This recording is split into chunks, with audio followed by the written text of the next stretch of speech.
জাতিয়ে যেতিয়াই দিশ হেৰুৱাইছে, কোনো সংগ্ৰাম যেতিয়া বিপথে চালিত হৈছে, তেতিয়াই তেওঁ গৰজি উঠিছে। সমকালৰ আটাইতকৈ নিৰ্ভীক আৰু আপোচহীন কণ্ঠৰ গৰাকী তেওঁ। সন্ধিক্ষণত তেওঁৰ শানিত কলমে জাতিক পথ দেখুৱাইছে। তেওঁ জাতিৰ জাগ্ৰত বিবেক আৰু কঠোৰ অভিভাৱক।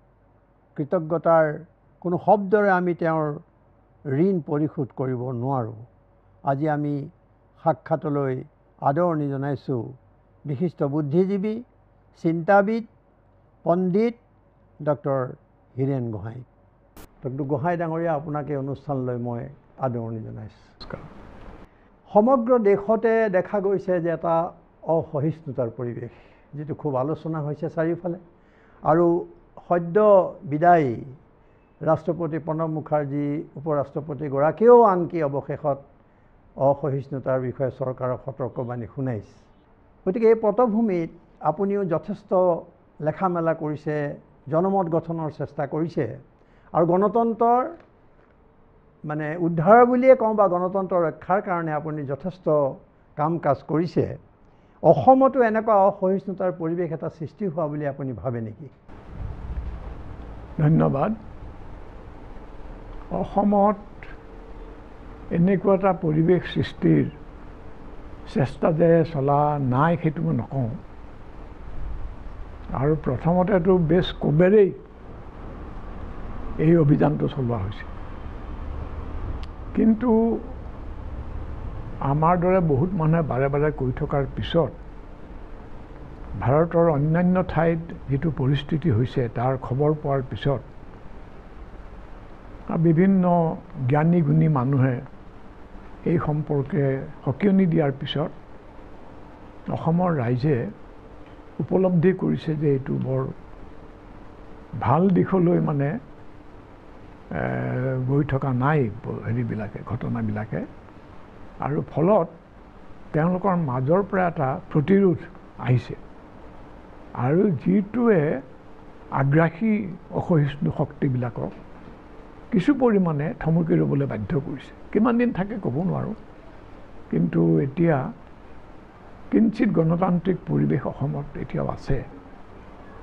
কিঞ্চিত গণতান্ত্ৰিক পৰিৱেশ আছে, কিন্তু সমগ্ৰ দেশতে আমি প্ৰত্যক্ষ কৰিছোঁ যে এক ধৰণৰ বাক স্বাধীনতাৰ ওপৰলৈ আক্ৰমণ নামি আহিছে আৰু কিছুমান স্পৰ্শকাতৰ বিষয়ত, আৰু যিটো খুব পোনপটীয়াকৈ ক'বলৈ গ'লে এক ধৰণৰ সাম্প্ৰদায়িক ৰাজনীতিৰ শাসক দলৰ এটা খুব এনেধৰণৰ এটা পৰিস্থিতিৰ সৃষ্টি কৰিছে যে মানুহে ভৱিষ্যতক লৈ উদ্বিগ্ন হোৱা দেখা গৈছে। আপুনি দেশৰ ভৱিষ্যত কেনেধৰণেৰে বিশ্লেষণ কৰিছে? নহয়, ৰাজনীতিৰ কথাবিলাক সাধাৰণতে এনেকুৱা যে ইয়াত দুয়ে দুয়ে চাৰি কেতিয়াও নহয়। যিটো বস্তু কিছুমান শক্তিশালী শক্তিয়ে মহলে সক্ৰিয়ভাৱে কৰিব খোজে, তাৰ বিৰুদ্ধে যদি ৰাইজৰ প্ৰতিৰোধ জন্ম হয়, তাৰ বিকাশ হয়, তেতিয়াহ'লে তেওঁলোকে ভাবা ধৰণে কামটো কৰিব নোৱাৰে। কিছু পৰিমাণে জৰুৰী অৱস্থাৰ সময়তে ইয়াৰ প্ৰমাণ পোৱা গৈছে। গতিকে এইটো ঠিক যে ৰাজনৈতিকভাৱে শক্তিশালী, অৰ্থনৈতিকভাৱে শক্তিশালী কিছুমান মহলে সাম্প্ৰদায়িকতাৰ যিটো বিষয়, সাম্প্ৰদায়িক ৰাজনীতিৰ যিটো বিষয়, সেই বিষয়টোৰ গইনা লৈ এটা স্বৈৰতান্ত্ৰিক ৰাজনীতি চলাব খুজিছে। ভাৰতক এখন স্বৈৰতন্ত্ৰী ৰাষ্ট্ৰত পৰিণত কৰিব খুজিছে। এই অন্য ভাষা আৰু নাই। এতিয়া তেওঁলোকে নিশ্চয় সেইটো চেষ্টা কৰিব। যি দেখা গৈছে এটাৰ পিছত এটা খোজ দিছে, পিছলৈ পিছ হুকি যোৱা নাই। গতিকে তেওঁলোকে এই চেষ্টাটো চলাই থাকে। এতিয়া আমাৰ কথা হৈছে তাৰ বিৰুদ্ধে ৰাইজৰ প্ৰতিৰোধ লাগে। ৰাইজে যদি সৰ্বনশীয়া ভৱিষ্যত নিবিচাৰে, প্ৰতিৰোধ কৰিব লাগিব। কিন্তু ৰাইজৰ সমস্যা হ'ল এটা কথা বাস্তৱ সত্য যে ৰাইজক যদিও ক্ষোভত আছে, ৰাইজ শংকিত, ৰাইজ তথাপিও তেওঁলোকক নেতৃত্ব দি সংগঠিত কৰিব পৰাকৈ ৰাজনৈতিক শক্তিৰ আমি অভাৱ দেখিছোঁ আৰু বিৰোধী দলবিলাকেও এই ক্ষেত্ৰত এটা বিষয়ক লৈ পেলাই তেওঁলোক ঐক্যবদ্ধ হ'ব পৰা নাই গতিকে মানুহে স্বতঃস্ফূৰ্তভাৱে কৰিছে হয়তো কিন্তু এনেধৰণৰ কথাই এটা প্ৰকৃত প্ৰতিৰোধ গঢ়ি তুলিব পাৰিব জানো কথা হৈছে যে ৰাজনৈতিক দলবিলাক কি কাৰণে আছে এটা তুমি যিটো কথা কৈছা যে ক্ষোভ আছে প্ৰতিৰোধৰ মনোভাৱ আছে সেইটো তেওঁলোকৰ কাৰণে এটা আকৰ সেই আকৰৰ পৰা খনিজ সম্পদ উলিওৱাটো এইটো ৰাজনৈতিক সংগঠনবিলাকৰ কৰ্তব্য তাত যদি তেওঁলোক ব্যৰ্থ হয় তেতিয়াহ'লে আৰু তেওঁলোকৰ তেওঁলোকে তালি টোপোলা বান্ধি যোৱাই ভাল নহয় জানো বাৰু গতিকে আমি আশা কৰিম যে এওঁলোকে যদি নোৱাৰে অন্য সংগঠন ওলাব অন্য শক্তি ওলাব যি ৰাইজক নেতৃত্ব দিব এইটো মই আশা কৰোঁ আশা কৰোঁ কিন্তু ধৰক অকণমান এইটো ভিতৰলৈ সোমাব খুজিছোঁ হয়তো ৰাজনৈতিক দলবিলাকে মতভেদ তেওঁলোকৰ মাজত থকা পাৰ্থক্য পাহৰিও এক প্ৰতিৰোধ গঢ়ি তুলিব লাগে গণতন্ত্ৰ ৰক্ষাৰ স্বাৰ্থত এই কথাটো বহু গুণী জ্ঞানী ব্যক্তিয়ে কৈছে অমৰ্ত্য সেনৰ দৰে ব্যক্তিয়ে সদায় কৈ আছে আপুনি সদায় কৈ আছে কিন্তু কথা হ'ল যে এনেকুৱা হ'ব নেকি যে মানুহৰ যিটো অভিজ্ঞতা আজি কংগ্ৰেছটোক আমি যদি এটা ডাঙৰ দল বুলি ভাবোঁ বিজেপিৰ পিছতে সেই দলটোৱে বিশ্বাসযোগ্যতা ঘূৰাই আনিব পৰা নাই যিটো আমি দেখিছোঁ আৰু এই দলটোৱে ধৰক দুৰ্নীতিৰ ক্ষেত্ৰত বা আজি যিবোৰ বিজেপিয়ে কাম কৰিছে মোৰ প্ৰশ্নটো অলপ দীঘলীয়া হ'ব পাৰে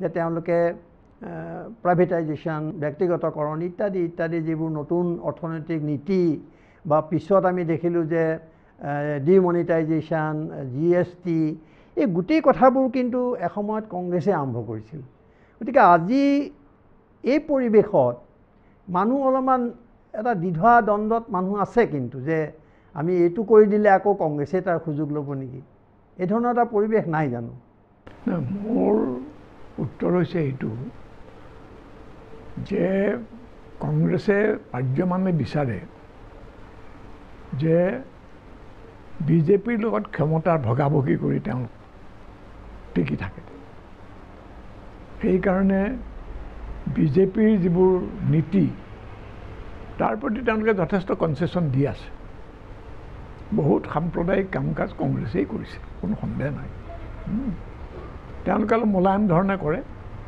বিজেপিয়ে এইটো উগ্ৰভাৱে কৰে আৰু তুমি যিবোৰ কৈছা মুক্ত অৰ্থনীতি বজাৰ অৰ্থনীতি তাত দৰকাৰী পদক্ষেপবিলাক কংগ্ৰেছৰ দিনতে লোৱা হ'ল গতিকে অৰ্থনৈতিক ক্ষেত্ৰত তেওঁলোকৰ বৰ এটা পাৰ্থক্য নাই একচেটিয়া বৃহৎ পুঁজিৰ প্ৰতিপত্তিত এইটো দলেও বিচাৰে সেইটো দলেও বিচাৰে তো ইয়াৰ ফল হৈছে কংগ্ৰেছৰ ঘনভিত্তিত ভয়ংকৰ খহনীয়া হৈছে তেওঁলোকে যদি মূৰ্খামি নকৰে তেওঁলোকে বুজিব লাগিব যে একচেটিয়া পুঁজিৰ বৃহৎ পুঁজিৰ তাবেদাৰ নহয় তেওঁলোকে জনসাধাৰণৰ যিবোৰ স্বাৰ্থ জনসাধাৰণৰ যিটো মংগলজনক যিবোৰ কাম তাত পুনৰ তেওঁলোকে মনোনিৱেশ কৰিব লাগিব জৱাহৰলাল নেহৰুৰ দিনত যিখিনি কৰিছিল জৱাহৰলাল নেহৰুৱেতো একচেটিয়া পুঁজিক কিছু নিয়ন্ত্ৰণ ৰাখিছিল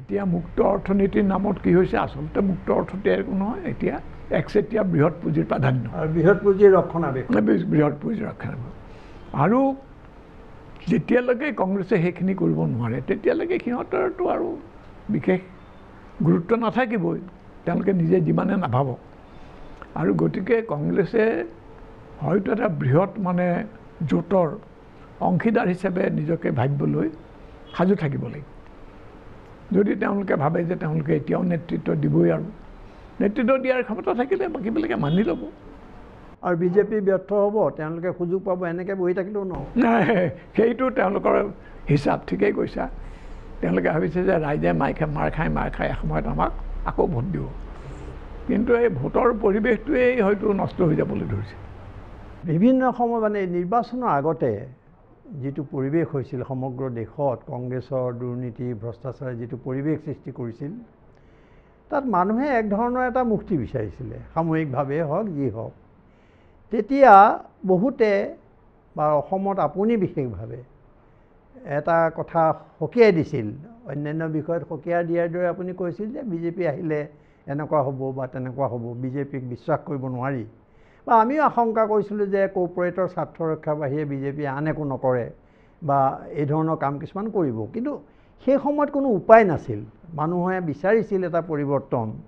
আৰু যিটো আন্না হাজাৰে আৰম্ভ কৰা দুৰ্নীতি বিৰোধী আন্দোলনটো আচলতে সুযোগ ল'লে বিজেপিয়ে, মই যিটো ভাবোঁ। তে আপোনালোকে এইটো কথা যিটো ভোট দিব নালাগে বুলি ক'লে বিজেপিক, মোদীক ভোট দিব নালাগে বুলি ক'লে আপোনালোকে, এইটো এটা বিতৰ্কও হ'ল বাৰু। কিন্তু এই কথাবোৰ জনতাই নুশুনিলে, কিয় নুশুনিলে? কিন্তু কথাবোৰতো আজি হ'ল। নহয় নহয়, মানে তুমি ঠিকেই কৈছা যে সেইখিনি সময়ত জনতাই আমাৰ প্ৰতি, আমাৰ আহ্বানৰ প্ৰতি একো ভ্ৰূক্ষেপেই নকৰিলে। ৰাস্তাই ঘাটে আমি উপহাসৰ পাত্ৰ হ'লোঁ। কিছুমানে অলপ আক্ৰমণাত্মক এটা মনোভাৱো দেখুৱালে। কিন্তু তথাপি সময়ৰ কথা সময়ত কোৱাটো উচিত বুলি আমি সকলোৱে ভাবিলোঁ। মই অকলে নহয়, কেইবাজনো মানুহে চহী দিছে।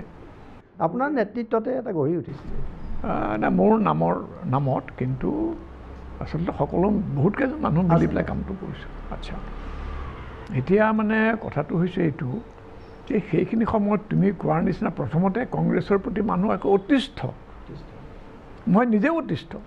তৰুণ গগৈক যে মই কিমানবাৰ মানে খুব কঠোৰ সমালোচনা কৰিছোঁ, সন্ধিয়া মানে তাৰ তোমাৰ হিচাপ নাই, বহুতবাৰ। কিন্তু মই নিৰ্বাচনৰ আগে আগে এটা এই শিতানত মই এটা মই বক্তব্য দাঙি ধৰিছিলোঁ যে টপত খোলাৰ পৰা জ্বলা জুইলৈ, জুই মানে জ্বলা অঙঠলৈ, ৰাইজৰ অৱস্থা যদি টপত খোলাৰ পৰা জাপ মাৰি পৰে, এই পকা অঙঠাৰ ওপৰত পৰিব। গতিকে সেইটো অৱস্থা হ'ব বুলি মই আগতেই কৈছিলোঁ, মানে যে তৰুণ গগৈ গালি পৰা সময়ত যে এইটো লৈ পেলাই সতৰ্ক।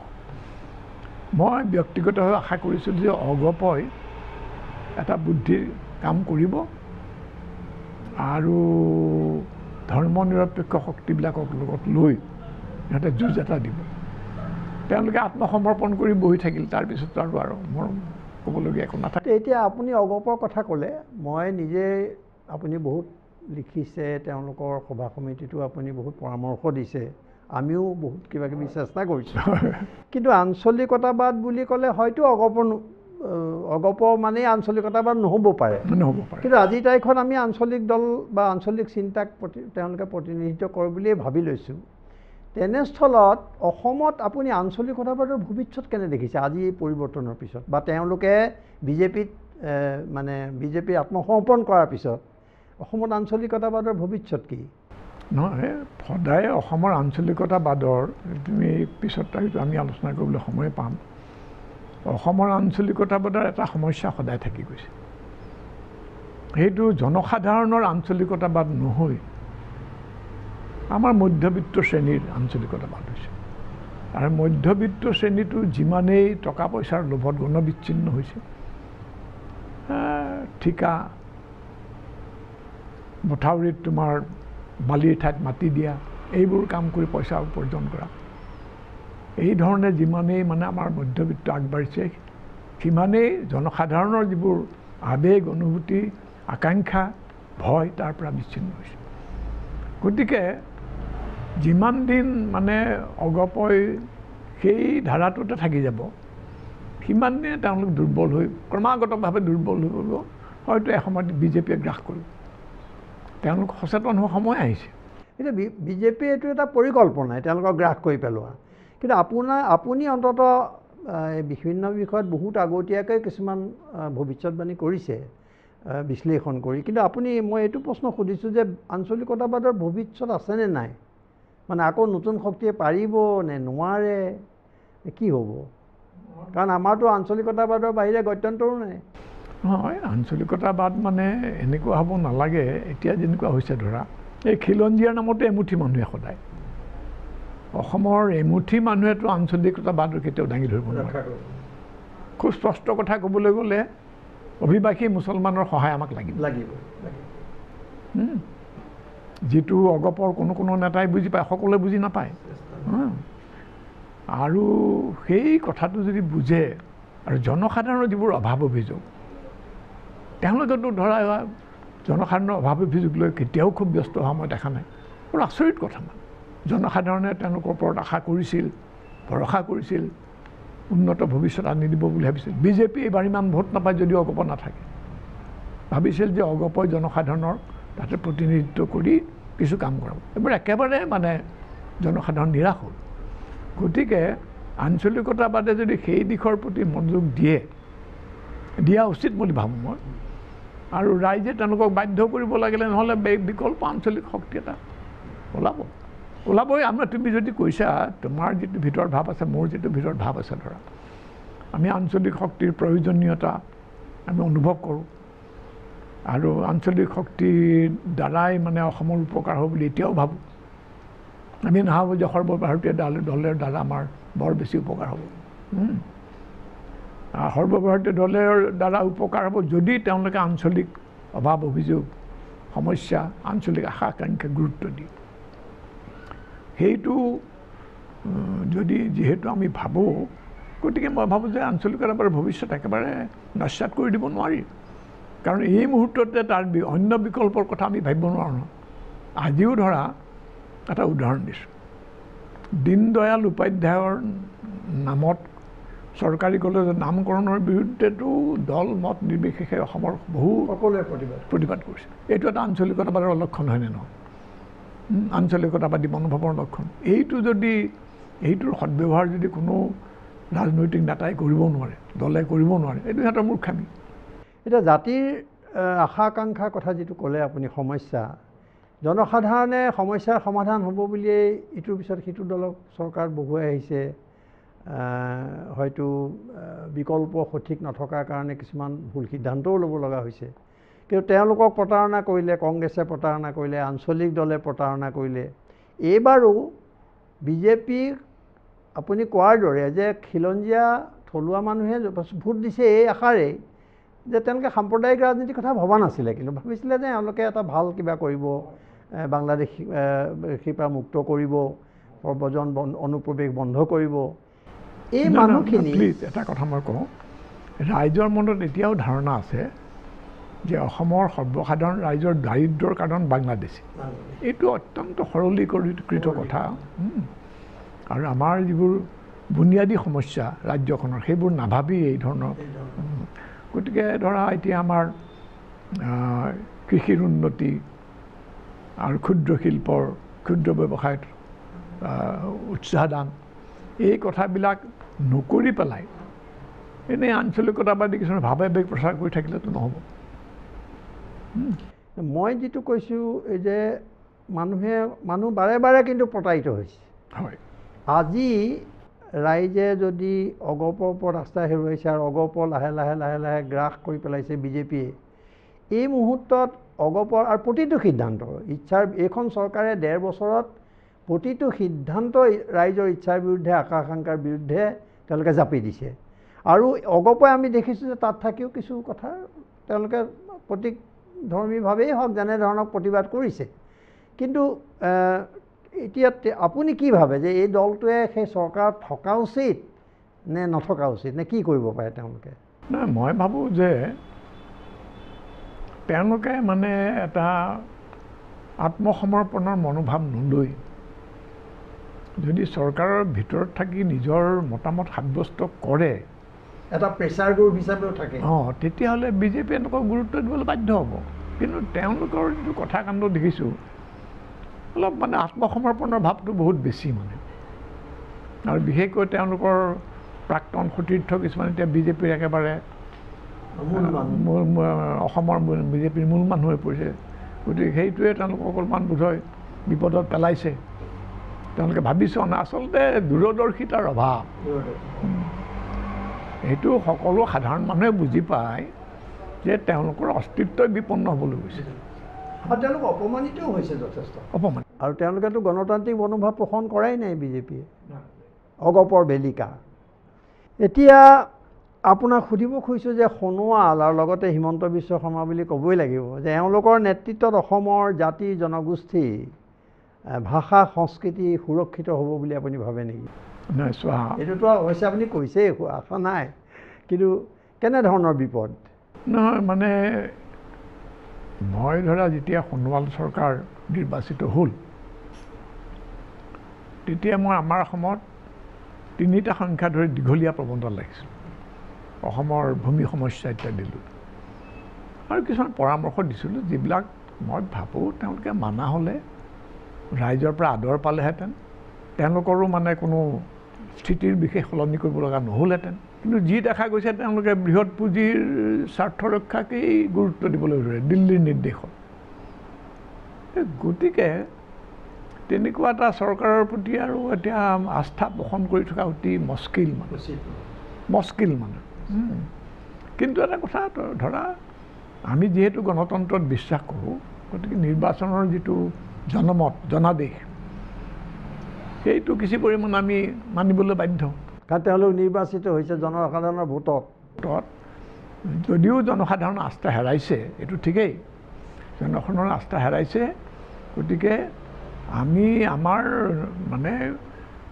সুস্থ গণতান্ত্ৰিক পৰিৱেশত তাৰ বিৰুদ্ধে ক্ৰমে জনমত গঠন কৰাৰ আমি সুযোগ পালোহেঁতেন এই সুযোগটো বন্ধ কৰিব খোজা হৈছে এইটো এটা বিপদৰ কথা তথাপি মই ক'ম যে আমি যিহেতু সাংবিধানিক গণতন্ত্ৰত বিশ্বাস কৰোঁ গতিকে আমি এতিয়া তাৰ বিৰুদ্ধে এতিয়াই বিদ্ৰোহ কৰাৰ কথা আমি ক'ব পৰা হোৱা নাই কিন্তু আমি বিভিন্ন তেওঁলোকৰ সিদ্ধান্ত নীতিৰ বিৰুদ্ধে সজোৰে প্ৰতিবাদ কৰি আহিছোঁ বিৰোধিতা কৰি আহিছোঁ আৰু সেই বিৰোধিতাবিলাকে দানা বান্ধি আমি আশা কৰিছোঁ এটা সময়ত হেৰি কৰিব খালি বিপদটো হৈছে এইটো যে তাৰ পৰিৱেশ আচলতে আছেনে নাই যদি আমাৰ সংবিধানখন একেবাৰে কুটাঘাত কৰি জৰ্জৰীয়া কৰি দিয়া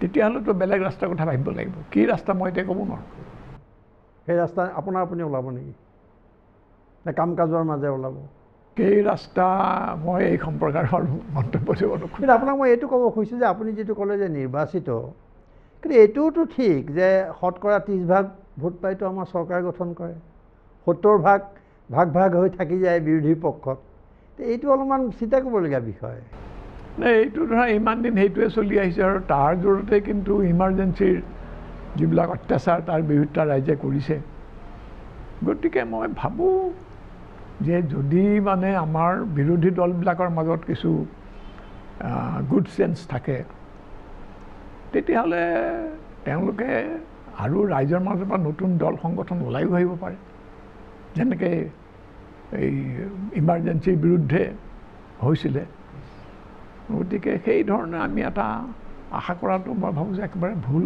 নহ'ব এই চৰকাৰে কৰিব পৰা নাই কিবা এটা ঠিক আছে কিন্তু তেওঁলোকেতো সম্পূৰ্ণ ওলোটা কাম কিছুমান কৰিছে একেবাৰে আৰু যিটো কাৰণে গোটেই সমগ্ৰ অসমতে এতিয়া প্ৰতিবাদ সাব্যস্ত হৈছে এই যে চেণ্টাৰৰ বা কেন্দ্ৰৰ যিটো এজেণ্ডা এওঁলোকে এনেকুৱা হৈছে নেকি যে অন্য ৰাজ্যতো 12 বা একেলগে মিলি 18খনমান ৰাজ্যত বিজেপিয়ে শাসন কৰিছে কিন্তু অসমৰ বেলিকা আমি দেখিছোঁ যে এওঁলোকক বহিবলৈ কওঁতে এওঁলোকে মাটিত চুঁচৰি দিছে এইটো আপুনি নিশ্চয় লক্ষ্য কৰিছে এনেকুৱা কিয় হৈছে এটা বিষয়ত তেওঁলোকে এটা প্ৰশ্ন উত্থাপন কৰিব নোৱাৰে দিল্লীত তেওঁলোকে তেওঁলোকৰ দেউলীয়া চৰিত্ৰটো ৰাইজৰ আগত উন্মোচন কৰি দিছে আমি আৰু এইটো লৈ পেলাই বৰ বেছি তৰ্জন গৰ্জন কৰাৰ দৰকাৰেই হোৱা নাই এটা সময়ত যিবোৰ মানুহে আমাক ৰাস্তাত দেখিলে মানে উপহাস কৰিছিল প্ৰায় চচাল হোৱাৰ অৱস্থা ধৰে সেইবোৰ মানুহে এতিয়া ধৰি আগ্ৰহেৰে মাতে আমাৰ লেখা মেলা কিছু পঢ়ে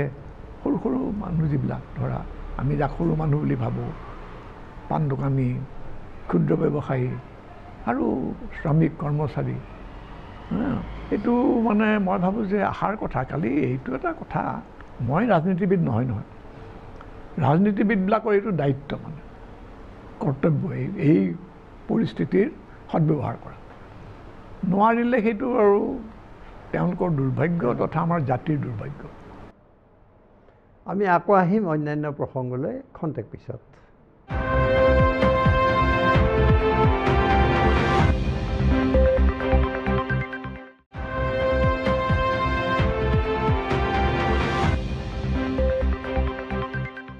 আমি ৰাজ্যখনে সন্মুখীন হোৱা দেশখনে সন্মুখীন হোৱা নানান সমস্যাৰ বিষয়ে পাতি আছোঁ মই আপোনাক এবাৰ সুধিব খুজিছোঁ, আমি বহু বিষয় পাতিছোঁ যে অসমৰ যিবোৰ সমস্যা তাত দেখা গৈছে যে তেওঁলোকে সম্পূৰ্ণ ওলোটা কাম কৰিছে। এটা সমস্যাও তেওঁলোকে সমাধান কৰিব খোজা নাই।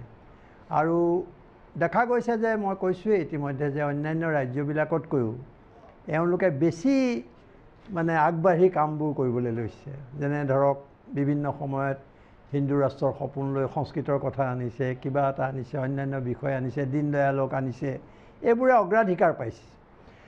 আৰু দেখা গৈছে যে অসমত এটা বা দেশখনৰ লগতে অসমতো এটা এনেধৰণৰ ৰাজনীতি এটা অস্থিৰতাৰ সৃষ্টি কৰিছে।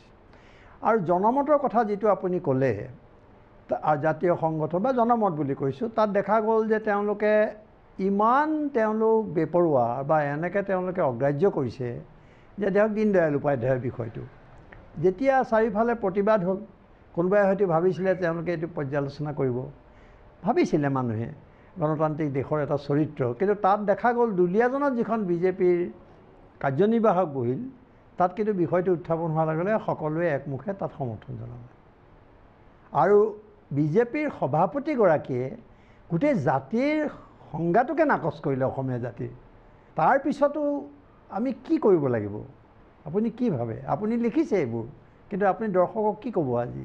নহয়, এইটোতো স্পষ্ট যে আগৰ চৰকাৰবিলাকে যেনেকৈ জনগণক প্ৰতাৰণা কৰিছিল, এইবাৰো মানে আচলতে প্ৰতাৰণাৰ আমোল এটাই আকৌ আহিছে। আৰু তুমি কোৱাৰ নিচিনাকৈ এইটো উৎকট ধৰণৰ প্ৰতাৰণা। তো ইয়াৰ আগতে আমি গম পাইছিলোঁ, যেতিয়া তেওঁলোকে বিধানসভাত নামনিকৰণ কৰি বান্ধ ইত্যাদি হ'ব লাগে বুলি একমুখে কৈছিল, দীনদয়ালৰ কাৰবাৰৰ নিচিনা এইটো। গোটেই অসমতে নামনি সোৱণশিৰি বান্ধৰ বিৰুদ্ধে জনমত গঢ়ি উঠিছে। তেতিয়া বিধানসভাত সংখ্যাগৰিষ্ঠতাৰ সুযোগ লৈ তেওঁলোকে তাৰ সমৰ্থন জনায়। গতিকে তেতিয়াই ৰাইজে বুজিব লাগিছিল যে প্ৰতাৰণা হিন্দু বাংলাদেশীটো আৰু ভয়ংকৰ আৰু সেইটো এটা অভাৱনীয় কথা এটা। এওঁলোকে কোনো বস্তুটো বিবেচনা নকৰাকৈ লগে লগে সমৰ্থন দিয়াটো তাৎপৰ্যপূৰ্ণ যে এওঁলোক হাতৰ পুতলা, এওঁলোকৰ নিজস্ব কোনো মানে স্থিতি নাই। মানে খুব কঠোৰ ভাষাত ক'বলৈ গ'লে এওঁলোকক কোৱা হৈছে, তহঁতক ৰাজপাত খাবলৈ দিছোঁ, ৰাজপাত খা আৰু আমি যি কৈছোঁ তাকে কৰ, তেনেকুৱা হৈছে। গতিকে এই প্ৰতাৰিত জনগণে এই বস্তুটো কিমান দিন সহ্য কৰিব মই নাজানো। এতিয়া আমাৰ প্ৰায় প্ৰতিটো জাতীয় সংগঠনেই, বিভিন্ন জনগোষ্ঠীৰ সংগঠনসমূহেও চৰকাৰৰ নীতিৰ বিৰুদ্ধে আন্দোলনত অৱতীৰ্ণ হোৱা দেখা গৈছে। চৌদিশে আন্দোলন হৈছে। তাৰ পিছতো ধৰক আপুনি বা আপোনাৰ দৰে বা বিশেষভাৱে আপুনি দেখা গৈছে যে চৰকাৰৰ তৰফৰ পৰা বা তেওঁলোকৰ মন্ত্ৰীয়ে, শক্তিশালী মন্ত্ৰীয়ে আপোনাক গাত এটা লেবেল মৰাৰ চেষ্টা কৰিছে, উপহাৰটো কৰিছেই। সেইটোৱে আপোনাক তলাব পাৰিছে নাই কিবা প্ৰতিক্ৰিয়া নম্বৰ বেলেগ কথা। কিন্তু আমি দেখিছোঁ যে আপোনাক অদ্ভুত কিছুমান যুক্তিৰে বাওঁপন্থী বুদ্ধিজীৱী নহয়, আপুনি বাওঁপন্থী, এই ধৰণৰ এটা প্ৰচাৰ তেওঁলোকে চলাইছে বিভিন্ন সময়ত। এতিয়া দেখা গ'ল যে এতিয়াতো ধৰক সদৌ অসম ছাত্ৰ সন্থা, কৃষক মুক্তি সংগ্ৰাম সমিতি, বিভিন্ন সংগঠন, যুৱ ছাত্ৰ পৰিষদ, কোনো সংগঠন বাকী নাই ছাত্ৰ সংগঠনৰ পৰা আৰম্ভ কৰি যি চৰকাৰৰ নীতিৰ বিৰোধিতা কৰা নাই। এতিয়া তেওঁলোকক কি বুলি কোৱা হ'ব?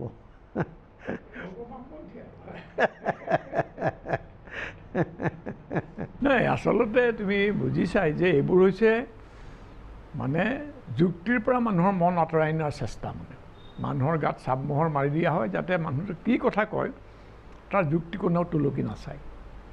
এইটো বৰ এটা সফল হৈছে বুলি বিশ্বাস নহয় মোৰ।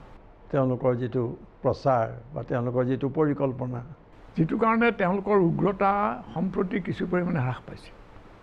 হয়তো কুটকৌশল কৰিব, প্ৰচাৰৰ উগ্ৰতা যথেষ্ট কমিছে। দুটা কথা, যে এতিয়া এই পটভূমিতে প্ৰতিবাদী সত্তাৰ, অসমৰ প্ৰতিবাদী সত্তাৰ ভৱিষ্যত কি, আৰু অসমৰ থলুৱা বা খিলঞ্জীয়া জনগণৰ ভৱিষ্যত কি?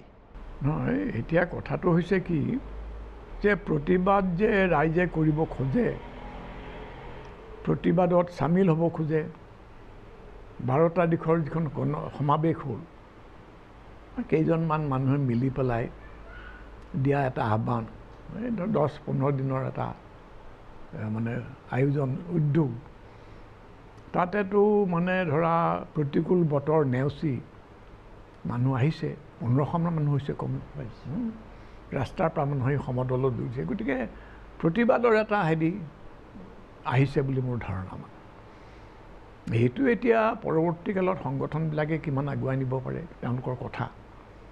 আৰু মই নিজে ৰাজনীতিবিদ নহয়, ৰাজনীতিবিদে আদৰ্শবাদী হ'লেও আপুনি দলীয় ৰাজনীতিতহে নাই, কিন্তু আপুনিতো ৰাজনৈতিক বক্তব্য, ৰাজনৈতিক বিশ্লেষণ এইবিলাকতেতো আপুনি ব্যস্ত আছে।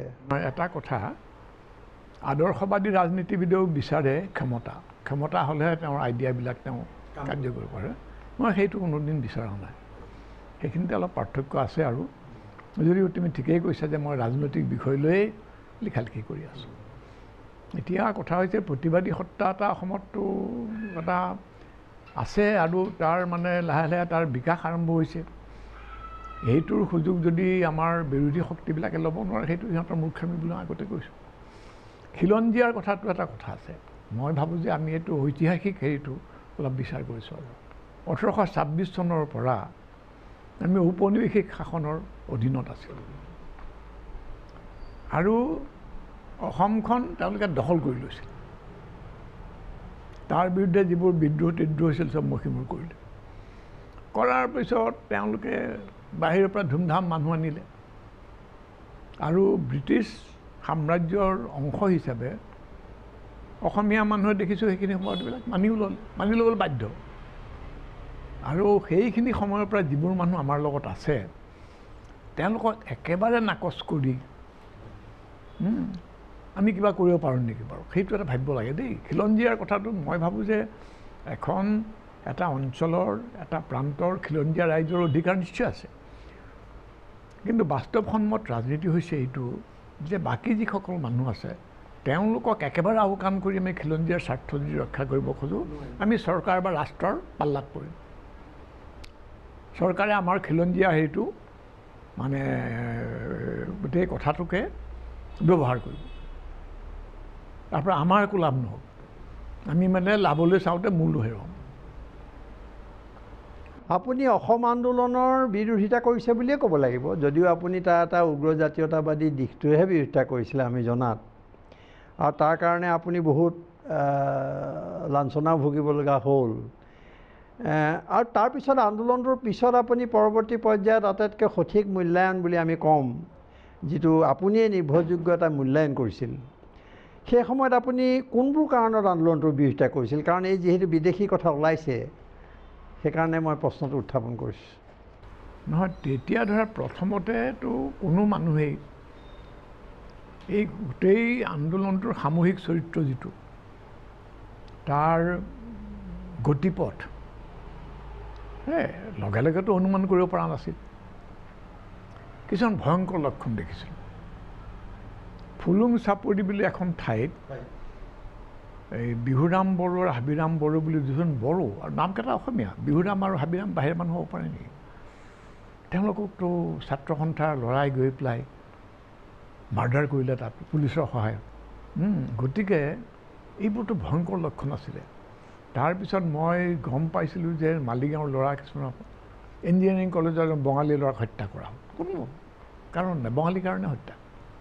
তো এইবোৰ কথা দেখাৰ পিছত মোৰ মনত ভাৱ হ'ল যে আন্দোলনটোৰ ভিতৰত কিছুমান ভয়ংকৰ সম্ভাৱনা আছে, আছিল, বীজ আছে, কিছুমান ভয়ংকৰ মানে অলপ বিভীষিকাৰ বীজ আছে। বিভীষিকাৰ।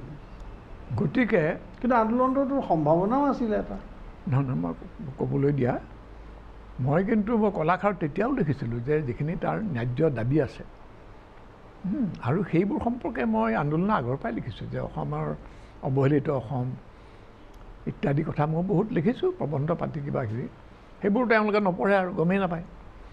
আচ্ছা, গতিকে আৰু যিবিলাকে পঢ়ে সেইবিলাকে লুকুৱালে।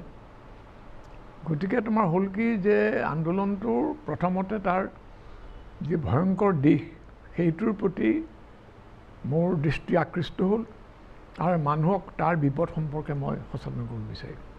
কিন্তু যেতিয়া মই ৰাস্তাত ওলাই দেখোঁ যে কিছুমান দুখীয়া কেদানী বা এইবিলাকে মানে ঘৈণীয়েকৰ গহনা পৰ্যন্ত এই আন্দোলনত দান কৰিছে, তেতিয়া মোৰ মনত ভাৱ হ'ল যে এইটো মই ইমান বেছি অৱজ্ঞা কৰা উচিত নহয়। এইটো এটা কিবা এটা জাতীয় ভাৱাৱেগ তাৰ মাজত আছে। আৰু সেই কথাটো কোৱাৰ কাৰণে বামপন্থী মহলত মই পিছত বৰ ধিকৃত হৈছিলোঁ, হ'লেও মই সেইটো এৰি দিয়া নাছিলোঁ দেই। কিন্তু চোৱা 1984 চন মানতে বোধ হয় মই RSSৰ এটা হেৰি অনুমান কৰিছিলোঁ যে ইয়াত উগ্ৰ হিন্দুত্ববাদীৰ অনুপ্ৰৱেশ ঘটিছে আৰু সিহঁতে আন্দোলনটো বহু পৰিমাণে অন্যফালে বিপথে পৰিচালিত কৰিছে। বিশেষকৈ মই ভাবোঁ যে মই ক'বলৈ বাধ্য হৈছোঁ যে নেলীৰ যিটো হত্যাকাণ্ড, সেইটো এটা অসমীয়া মানুহৰ স্বতঃস্ফূৰ্ত কাৰোবাৰ নহয়, এইটো পৰিকল্পিত আয়োজিত এটা বস্তু। আৰু তাত মোৰ ধাৰণা যে উগ্ৰ হিন্দুত্ববাদী শিবিৰৰ অৱদান আছে, ভাল অৱদান আছে, আৰু তাৰ ফলত আন্দোলনটো মানে বহুত বদনাম হ'ল, অসমৰ বদনাম হ'ল। কিন্তু তেওঁলোকৰ যিটো দীৰ্ঘম্যাদী উদ্দেশ্য সেইটো পূৰণ হ'ল। অসমত মানে তেওঁলোকৰ লবি এটা তুলিবলৈ সুবিধা পালে। সেই সময়ত সংবাদ মাধ্যমৰ ভূমিকালৈ আপুনি কেনে মানে অসন্তুষ্ট আছিল? নিশ্চয় গণমাধ্যম, বাতৰি কাকতৰ ভিতৰত মই ক'বলৈ বাধ্য যে অসমৰ বহু প্ৰচাৰিত দৈনিক কাগজখনৰ ভূমিকাটো মোৰ বৰ ভাল লগা নাছিলে, এতিয়াও মই বৰ ভাল বুলি নাভাবোঁ। আপুনি কলাখাৰ কিয় উলিয়ালে? কলাখাৰ উলিয়ালোঁ এইটো কাৰণে, মানে এটা সময় আছিল যেতিয়া বামপন্থীবিলাকৰ নানা ধৰণৰ বিবৃতি প্ৰথম পেজত বক্স কৰি প্ৰকাশ কৰে এইবোৰ কাগজে। এটা সময়ত তেওঁলোকৰ কোনো কথাই প্ৰকাশ নকৰা হ'ল, মেল মিটিং বিবৃতি একোৱে প্ৰকাশ নকৰা হ'ল। মই তেতিয়া তেওঁলোকক সোধোঁ যে এইটো কি হৈছে, আপোনালোকে একো নামাতে কেলে? বোলে আমি পঠিয়াওঁ নোতোলে। কিন্তু মই আচৰিত যে তেওঁলোক আমাৰ সেই সম্পৰ্কে নিৰ্বিকাৰ আছিল, যে এনেকৈ চলি থাকিব, আকৌ পিছত উলিয়াব বুলি ভাবিছিল নেকি। যি নহওক, তাৰ পৰাই বুজিবা যে পৰিস্থিতিটো কেনেকুৱা। তেওঁলোকে কিন্তু তেতিয়াই বুজিব লাগিছিলে। আৰু মই তেওঁলোকক কৈ আছিলোঁ যে এটা ভয়ংকৰ দিন আহিছে, আপোনালোকৰ কাৰণে সতৰ্ক হওক। আৰু তাৰ ভিতৰত অসমবাণীৰ ভূমিকাটো কিছু ভাল আছিল, সেইটো কিছু পিছৰ ফালে। কিন্তু অসম আন্দোলনৰ পিছত মই তাত এটা সক্ৰিয় ভূমিকা লৈছোঁ আৰু চুক্তিখনকো দফাই দেখাইছোঁ। আৰু তোমালোকে অলপমান তাক গণতান্ত্ৰিক দিশেৰে নিবলৈ চেষ্টা কৰিছা। যেনে ধৰা মানে অভিবাসী মুছলমানৰ লগত এটা বুজাবুজি, জনগণৰ স্বাৰ্থ পূৰণৰ এটা চেষ্টা, এইবোৰতো তেওঁলোকে একোৱেই নকৰিলে। আৰু আচলতে কথা হ'ল যে ইয়াৰ কাৰণে আমি ল'ৰাকেইটাক দোষ দিয়াতকৈ তেওঁলোকৰ যিসকল বয়স্ক উপদেষ্টা তেওঁলোকে বহু পৰিণাম দায়, কোনো সন্দেহ নাই। তেতিয়া প্ৰফুল্ল ভৃগুহঁত সৰু ল'ৰাটো, আৰু এইবোৰ কথা সিহঁতৰ কোনো আওভাৱেই নাপায়। সেইটো বাৰু এটা বৰ ডাঙৰ অধ্যায়। এতিয়া আপোনাৰ কলাখাৰৰ কথা ওলাই আছে, জানিব মন গৈছে যে আপুনি আজি ভাবেনে যে এইটো সিদ্ধান্ত সঠিক আছিল কলাখাৰ উলিওৱা? নহয়, এইটো মোৰ বিবেকৰ তাৰণাত কৰা বস্তু। মানুহ চকুৰ আগতে মাৰিছে, অত্যাচাৰ কৰিছে। এবাৰ দেখিলোঁ কোনো কথা নাই, ইউনিভাৰ্চিটিৰ প্ৰেছত সাধাৰণ কম্পজিটৰ কিছুমান, তেতিয়া লেটাৰ প্ৰেছ আছিল নহয়, এই যে আখৰবিলাক লেখে হাতেৰে, এই টাইপ লৈ পেলাই, 4জনী বঙালী ছোৱালী, একেবাৰে নিৰীহ। তেওঁলোকে অসমীয়া কিতাপেই তেওঁলোকে হেৰি কৰে। তেওঁলোকক ৰাস্তাত ধৰি কিবা কিবি কৰাৰ মানে অত্যাচাৰ কৰাৰ চেষ্টা হৈছে। মই ফুটপাথৰ চাই আছোঁ। এজন মানুহে কিন্তু তেওঁলোকক কিছু সেই প্ৰেছৰে মানুহ ৰক্ষণাবেক্ষণ দিবলৈ চেষ্টা কৰিছিল, কিন্তু বাকীবিলাকে চিঞৰ বাখৰ। এজনে এনেকুৱা কথা এটা ক'লে যে মালিগাঁৱত আমাৰ অসমীয়া মানুহ মাৰি ওলমাই থৈ দিছে। এই ধৰণে ক'লে যেন তেওঁ দেখি আহিছে। শুনি মানুহবিলাক আৰু উত্তেজিত হ'ল। তাৰপিছত কেনেবাকৈ সেই মানুহজনৰ চেষ্টাত কিন্তু ছোৱালীকেইজনী ৰক্ষা কৰে। তুমি ভাবাচোন বাৰু, সেই মানুহজন নথকা হ'লেতো সেইদিনাখন, আৰু মোৰ সাধ্য নাই, মই সেইটো একো কৰিব নোৱাৰিলোঁ, কাৰণ মোকতো মানুহে নামানে।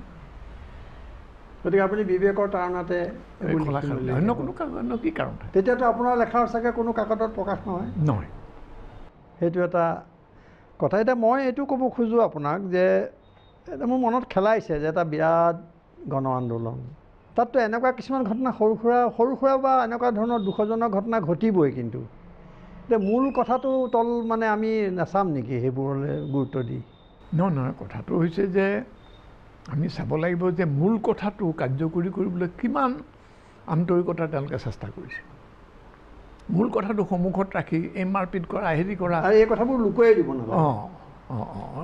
না মই কৈছোঁ কি তেওঁলোকে মূল উদ্দেশ্যকেইটা মানুহক মোৰ ধাৰণাটোৰ কথা কৈছোঁ দেই মানুহক দেখুৱাই সন্মুখত ৰাখিলে উদ্দেশ্যকেইটা ভাল কিন্তু সেইবিলাক পূৰণ কৰিবৰ কাৰণে কোনো চেষ্টা নাই তুমি জানা যে প্ৰফুল্ল মহন্তৰ মন্ত্ৰীসভাত জয়নাথ শৰ্মাক অসম চুক্তি ৰূপায়ণৰ দায়িত্ব দিয়া হ'ল তাৰপিছত তেওঁ একো নকৰিলে আৰু তেওঁ সদায় আপত্তি কৰে যে মোক কোনো ক্ষমতা দিয়া হোৱা নাই মোক দপ্তৰটো দি বহাই থৈছে গতিকে অসম চুক্তিৰ ৰূপায়ণটো প্ৰধান কৰ্তব্য হয়নে নহয় বাৰু তাৰ ডিমাণ্ডে দোষ নাথাকে সেইটো কোনো চেষ্টাই কৰা নহয় পৰৱৰ্তী পৰ্যায়তো একেই হ'ল গতিকে আমাৰ এইটো ধাৰণা বোধহয় অমূলক নহয় যে সেই উদ্দেশ্যবিলাক মানুহক দেখুৱাই সন্মুখত ৰাখি তেওঁলোকে অন্যান্য কিছুমান কাম কৰিছিল আৰু তাৰ লগে লগে যিবোৰ এইবিলাক মানে হিংসাত্মক ঘটনা ঘটিছিল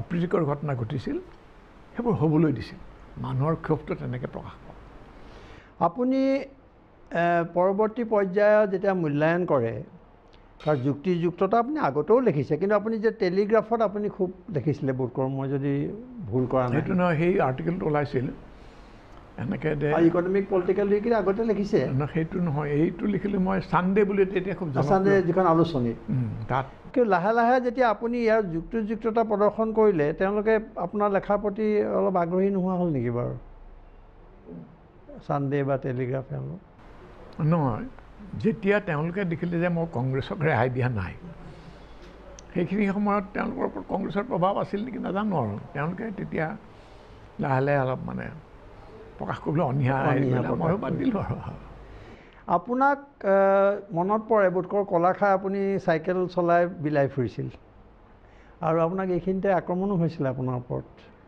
আৰু মনত পৰে মোৰ সেইদিনা এগৰাকী তেখেত এতিয়া নাই পৰশু গোস্বামী আৰু মই আহি আপোনাক খবৰ ল'ব আহিছিলোঁ আপুনি বহি আছিলে অকলে এই ঘৰটোতে বোধ কৰোঁ আপুনি শাৰীৰিকভাৱে অপদস্থ হ'ল বোধকৰোঁ এবাৰ নে দুবাৰ শাৰীৰিকভাৱে মাৰ খালোঁ এবাৰ মাৰ খোৱাৰ সন্মানটো এবাৰেই পালোঁ কিন্তু এনেই ধৰা চচা লোৱা গালি পাৰা অপমান কৰা এইবোৰতো আৰু দিনে ৰাতি আৰু এতিয়াও আকৌ বিভিন্ন সময়ত হৈছে এতিয়া আকৌ আৰম্ভ হৈছে আপোনাৰ বিৰুদ্ধে এতিয়া কিন্তু মই যিটো প্ৰথম তেনেকুৱা পৰ্যায়ৰ নহয় এতিয়া সমৰ্থক বহুত আছে এতিয়া সেইটো ভাল কিন্তু ছ'চিয়েল মিডিয়াত কিছুমান মানে উদ্দেশ্য প্ৰণোদিত কিছুমান প্ৰচাৰ আছে নহয় এটা কথা মই শুনিছোঁ সঁচা নিবিচাৰ নাজানো যে 1500 বা 2000 মানুহক বহুৱাই থোৱা হৈছে এইবিলাক কাম কৰিবৰ কাৰণে তেওঁলোকক মাহে মাহে কিবা এটা দৰমহা পইচা দিয়া তেওঁলোকে এই ধৰণৰ কৰি থাকে সৰ্বভাৰতীয় পৰ্যায়ত যেনেকৈ অমৰ্ত্য সেন অৰুন্ধতী ৰয় এইবিলাকৰ বিৰুদ্ধে ইয়াত আপোনাৰ বিৰুদ্ধে আমি দেখিছোঁ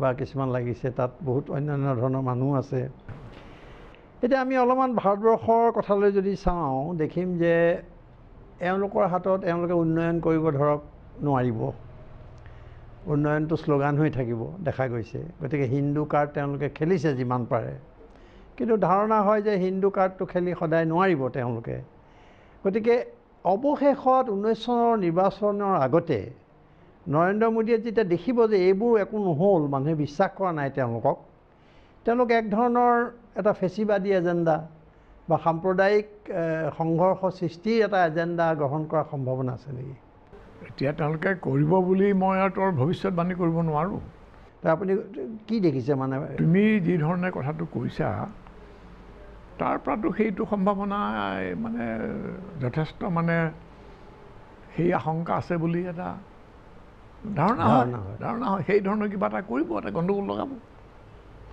আপুনি অলপ আগতে জৰুৰী অৱস্থাৰ কথা কৈছিল হয় আৰু বিজেপি চৰকাৰেও দেখিলোঁ যে খুব সাংঘাতিক ধৰণে এইটো উদযাপন কৰিলে বহুত কথা ক'লে ইমাৰ্জেঞ্চিৰ ওপৰত কিন্তু আজিতো আৰু পৰিস্থিতি সলনি হৈছে। আজি তেনেকৈ পোনপটীয়াকৈ এটা জৰুৰী অৱস্থা ঘোষণা কৰা সম্ভৱো নহয় চাগে। কিন্তু আমি দেখিছোঁ যে ধৰক গুৱাহাটী দিল্লীত শিক্ষানুষ্ঠান, দিল্লী বিশ্ববিদ্যালয় যি আটাইতকৈ, বা জৱাহৰলাল নেহৰু বিশ্ববিদ্যালয়, এইবিলাকত এক ধৰণৰ অঘোষিত ইমাৰ্জেঞ্চিয়ে হৈছে। তাত কোনো কথা ক'বলৈ দিয়া নহয়। শিক্ষকসকলক আনকি আপুনি জানে, সকলো দৰ্শকক মই ক'ব খুজিছোঁ যে আন্তৰ্জাতিকভাৱে খ্যাতিসম্পন্ন বিভিন্ন ঠাইত বক্তৃতা দিবলৈ আমন্ত্ৰিত কৰা অধ্যাপককো আনকি কথা ক'বলৈ দিয়া হোৱা নাই।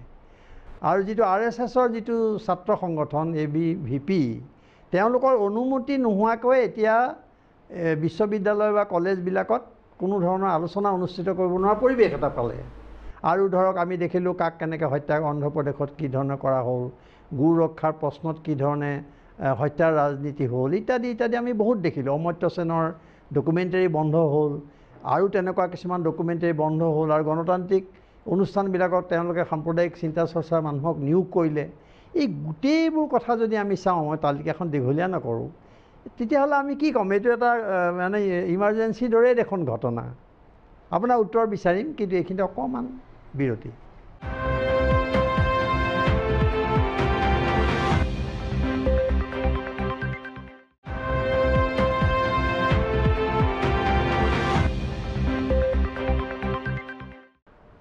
আমি পাতি আছিলোঁ দেশৰ সাম্প্ৰতিক যিবিলাক ঘটনা প্ৰবাহ বা ঘটনাৱলী, তাৰ পৰিপ্ৰেক্ষিতত এটা অঘোষিত জৰুৰী অৱস্থাৰ দৰে হৈছে নেকি, এই কথাটো সুধিছিলোঁ।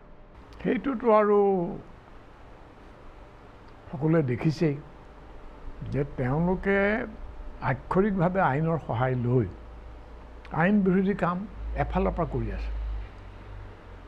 এটা কথা সকলোৱে জানে, তুমিও জানা, যে মানি বিল যিখন হয়, মানি বিল ৰাজ্যসভালৈ যাব নালাগে। ৰাজ্যসভাত এতিয়াও তেওঁলোকৰ মানে সংখ্যাগৰিষ্ঠতা নাই, সেইকাৰণে ৰাজ্যসভাত বাধা পাব বুলি মানি বিল হিচাপে কিছুমান তেওঁলোকে আইন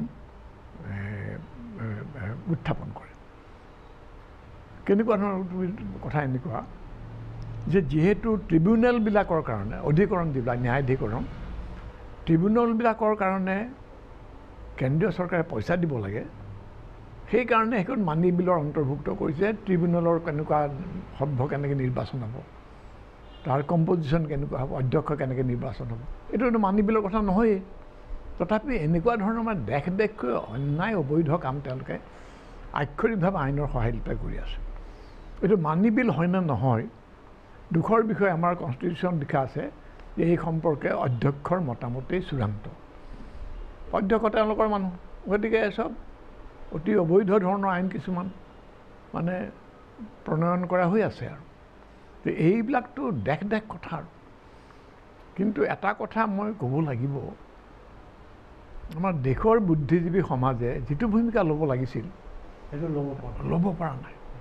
কিছুমান মানুহে কৈছে, তোমালোকে জানা যে প্ৰথমতেতো বুদ্ধিজীৱীসকলে কিছু আপত্তি কৰিলে, তাৰপিছত কেইবাগৰাকী প্ৰায় 100জনমান প্ৰাক্তন আমোলাই ন্যায়াধীশে আৰু শেহতীয়াকৈ কিছুমান সেনাধ্যক্ষই, অৱসৰপ্ৰাপ্ত উচ্চ পদস্থ সেনাধ্যক্ষই আপত্তি কৰিছে। এইবোৰ ভাল কথা হোৱা নাই।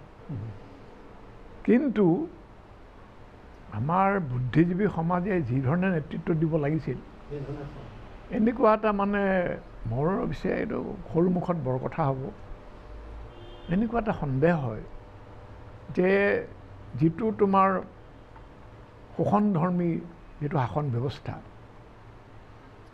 কিছু পৰিমাণে পৰোক্ষভাৱে তেওঁলোকো শোষণৰ অংশীদাৰ হৈ পৰিছে নেকি, যিটো কাৰণে তেওঁলোকে সেই বলিষ্ঠভাৱে তাৰ প্ৰতিবাদ কৰিব পৰা নাই। মইতো প্ৰায়ে ভাবোঁ কথাটো, কিয় কৰা নাই? কিয় এখন তেওঁলোকে ৰাষ্ট্ৰীয় অভিৱৰ্তন পাতিব পৰা নাই এইবোৰ বিষয় লৈ পেলাই? বহুতে মোহগ্ৰস্ত হৈছে বা বতাহ বাহন। এতিয়া মোহগ্ৰস্ত হোৱাৰ সময় নাই, এইটো বুজি পাইছে, চবেই বুজি পাইছে। কিন্তু তেওঁলোকে ইমান দিন নামাতিলে, এতিয়াও মাতা নাই। ব্যক্তিগতভাৱে বহুতে মাতিছে, আৰু যুৱ শক্তি, ছাত্ৰ শক্তি একেবাৰে সতেজভাৱে তাৰ প্ৰতিবাদ কৰি আছে, কোনো সন্দেহ নাই। আৰু সৰ্বসাধাৰণ ৰাইজেও, আমি যাক মানে নাগৰিক সমাজ বুলি কওঁ, তাৰ ফালৰ পৰা আপত্তি হৈছে, কিন্তু বিক্ষিপ্তভাৱে। সেইটো অত্যন্ত মানে দুখৰ কথা, আৰু সেইটো ভয়ৰ কথা। গতিকে জৰুৰী অৱস্থাতকৈ সাংঘাতিক বেছি হেৰি হৈছে, কাৰণ জৰুৰী অৱস্থাটো সাময়িকভাৱে কৰা হৈছিল আৰু এটা সময়ত তাক প্ৰত্যাহাৰ কৰিব, কাৰণ সেইটো আৰু জৰুৰী অৱস্থা চিৰকাল চলাই থাকিব নোৱাৰে। আৰু ইন্দিৰা গান্ধী যেতিয়া নিশ্চিন্ত হৈছিল যে তেওঁ ভোটত জিকিব, তেতিয়াহে তেওঁলোকে হেৰি কৰিলে, এইটো মানে প্ৰত্যাহাৰ কৰিলে, কৰাৰ ফলত হাতে হাতে পালে। কিন্তু এতিয়া তেওঁলোকে তাতকৈ ভয়ংকৰ কথা, ইয়াৰ আৰু কোনো দেৰ ইজ ন' গোয়িং বেক। তেওঁলোকে যিটো পথেৰে যিমানখিনি আগুৱাই আহিছে তাৰ পৰাতো পিছুৱাই নাই, গতিকে মানুহে বুজিব লাগিব কথাটো। এই ধৰক এতিয়া ধৰক কিছুমান গণবিৰোধী সিদ্ধান্ত বুলি প্ৰমাণ হ'ল। এতিয়া চৰকাৰৰ অৰ্থনৈতিক বিভাগবোৰেই কৈছে যে ডিমনিটাইজেশ্যন বা বিমুদ্ৰাকৰণ যি নবোলো এইবিলাক ভুল পদক্ষেপ, GST এতিয়া মাধমাৰ মাৰিছেই, আৰু বহুত তেনেকুৱা সিদ্ধান্ত আছে। কিন্তু তাৰ পিছতো সাধাৰণ মানুহে ভাবে যে দুৰ্নীতিৰ বিৰুদ্ধে এটা নৰেন্দ্ৰ মোদীয়ে কঠোৰ স্থিতি লৈছে।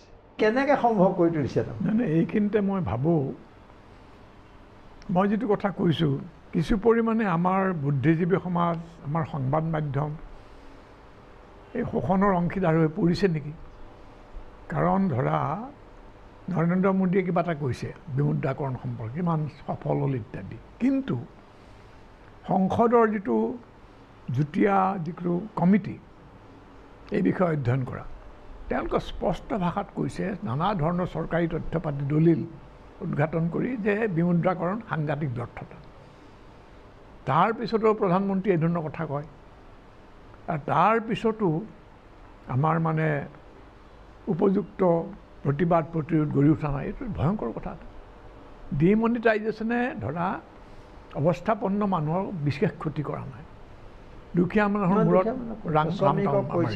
এই কথা হৈছে। হয়, আৰু আনকি বিজেপিৰ যিটো হেৰি RSSৰ শ্ৰমিক সংগঠন, ভাৰতীয় মজদুৰ সংগঠন কিবা এটা, BMS বোধ হয়, তেওঁলোকে কৈছে যে 4 কোটি কৰ্ম বিনাশ হৈছে।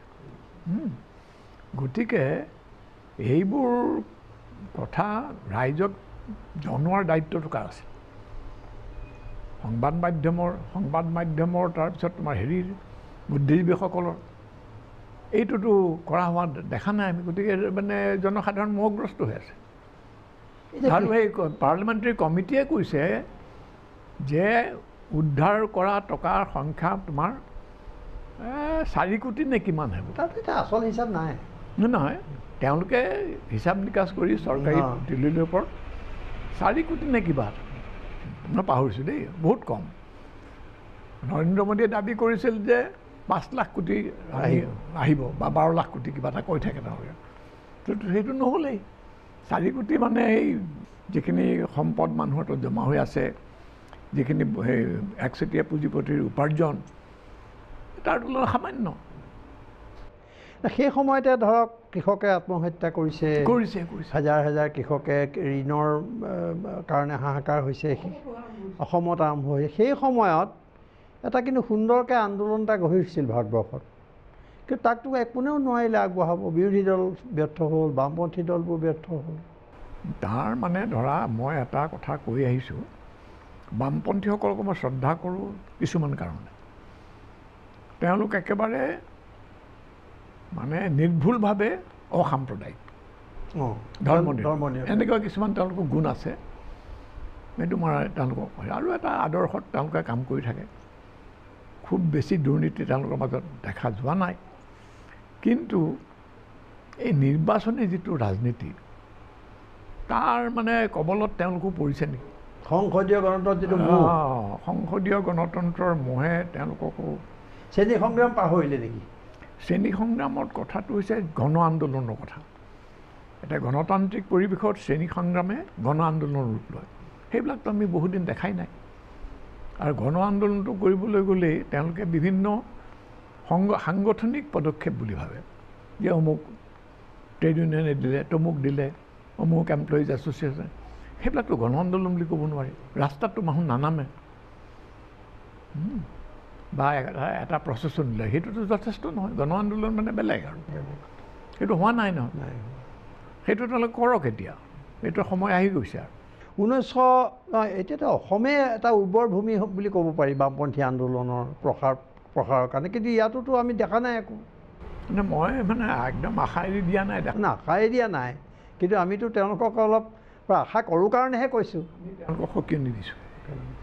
1925 চনত RSSৰ জন্ম বোধ কৰোঁ, আৰু তেতিয়াই কমিউনিষ্ট পাৰ্টিৰো জন্ম। কিন্তু আজি যদি এনেই চাওঁ দেখিম যে RSS আগুৱাইছে আৰু বামপন্থী ৰাজনীতি পিছুৱাইছে। নাই, ইয়াৰ কথাটো হৈছে কি এনেকুৱা যে বহুদিন ধৰি সংসদীয় গণতান্ত্ৰিক যিটো ৰাজনীতি তাত অভ্যস্ত হৈ থকাৰ কাৰণে তেওঁলোকৰ গণভিত্তিটো লাহে লাহে মানে দুৰ্বল হৈ পৰিল। তুমি জানা বোধহয় এইটো কথা জানা যে যেতিয়া অসমত প্ৰথমতে এটা কৃষক আন্দোলন হৈছিল বামপন্থী নেতৃত্বত, তেতিয়া এজন কমৰেডক পুলিচে নানা ধৰণে শাস্তি দিলে কথা ক'বৰ কাৰণে। এজন গুপুত কথা সংগঠনৰ ক'বলগীয়া হ'ব বুলি ভয়তে তেওঁ জিভাখন দাঁতেৰে কামুৰি ধৰাই দিয়া কথা লৈ সেই ধৰণৰ কিছুমান আৰু কিছুমান কথা তেওঁ জিভাখন মানে কাটি পেলাইছে, দাঁতেৰে কামুৰি জিভাখন দুঠোৱা। মানুহে সেইখিনি সিমানখিনিলৈকে ত্যাগ কৰিবলৈ মানুহ মানে উপযুক্ত নেতৃত্ব থাকিলে আৰু ভাল সংগঠন থাকিলে জনসাধাৰণে সেইখিনি ত্যাগ কৰিবলৈ সাজু থাকে। কিন্তু সেইটো তেওঁলোকে যেন মানে সেইটো তেওঁলোকে দেখা নাই বা বিশ্বাস কৰা নাই, কি এটা হৈছে মই ক'ব নোৱাৰোঁ। আপোনাৰ এতিয়া কৈ থাকে বামপন্থী, আপুনি বামপন্থী, সুধিছোঁ আপোনাক যে আপুনি মাৰ্ক্সবাদী হয়নে নহয়, নে আপুনি কি? চোৱা, মাৰ্ক্সবাদী বুলিলে মই মাৰ্ক্সৰ কিছুমান ধ্যান ধাৰণাত বিশ্বাস কৰোঁ, সেইবিলাক ব্যৱহাৰ কৰোঁ। কিন্তু পূৰাপূৰি যিজন মাৰ্ক্সবাদী হয় তেওঁতো সক্ৰিয়ভাৱে সংগঠনত জড়িত হৈ পৰে, কাম কৰে। মই নিজে সেই ধৰণৰ কাম কৰা বুলি বৰ দাবী কৰিব নোৱাৰোঁ, যদিও মই কিছু কিছু কাম কৰিছোঁ, তোমালোকে দেখিছাই যিবোৰ কাম কৰিছোঁ। এইটো গণতান্ত্ৰিক কাম আৰু গতিকে মই মাৰ্ক্সবাদৰ প্ৰতি অনুৰক্ত এজন গণতন্ত্ৰবাদী ব্যক্তি বুলি নিজকে ভাবে। আপুনি বামপন্থী নেতাসকলৰ লগত আপোনাৰ সংঘাত হৈছে কিছু বছৰ পূৰ্বে, আপুনি তেওঁলোকক দুষ্কৃতি এতিয়াও দেখুৱাই আছে। তেওঁলোকে আপোনাৰ বিশ্লেষণসমূহ আজিও মানিব নোখোজে নেকি এতিয়াও? নাই, এটা অদ্ভুত কথা হৈছে যে তেওঁলোকে মোক তেওঁলোকৰ পাৰ্টি কংগ্ৰেছৰ প্ৰস্তাৱবিলাক দিয়ে, সেইবিলাকতো আমি ভাবা ধৰণৰ প্ৰস্তাৱ, সেই ধৰণৰ কথাই তেওঁলোকে কয়। কাৰ্যকৰী কিয় হোৱা নাই মই নাজানো। আহিম আকৌ আমি অন্যান্য বিষয়লৈ খন্তেক পিছত।